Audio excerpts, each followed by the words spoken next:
ගොඩක් වෙලාවට පිටරටකට වෙලා හම්බ කරන ගොඩාක් අපේ මුල්ම පඩිය ඕනල් ලක්ෂයකට වඩා ටිකක් වැඩි ඇති.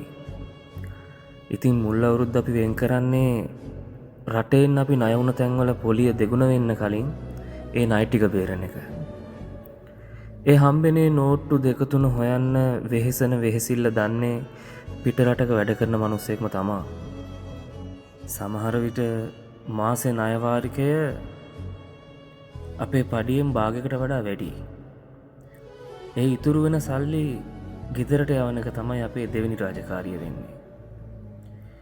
ගොඩාක් මිනිස්සු රටේ එන්නේ තමන් වගේම පවුලේ අයවත් ඉන්න තැනින් දශමයක් හරි ඉදිරියට අරගන්න හිතාගෙන මිසක් ඒ රටේ භාෂාව විඳින්න වෙන දුක වේදනාව ගැන අල්ප මාත්‍රයක් තරම්වත් ගණන් නොගෙන.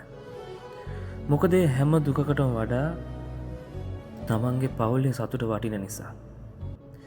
ගෙවන හැම තප්පරේම මැරිමැරි ඉපදෙන්න වෙද්දී ගෙදරට ගන්න එක කෝල් එකේදී තමන්ගේ අම්මා තාත්තා තමන්ගේ ළමයා hina වෙද්දී දැනෙන හැඟීම ඒ ගැන කියන්න වචන නැති තරම්. ඉතින් මොන රටක මොන විදිහේ රැකියාවල් කළත් දවසක තමන් හිතන දේ ඒ විදිහටම ලැබෙන්න ඕනේ කියලයි මගේ නම් ප්‍රාර්ථනාව.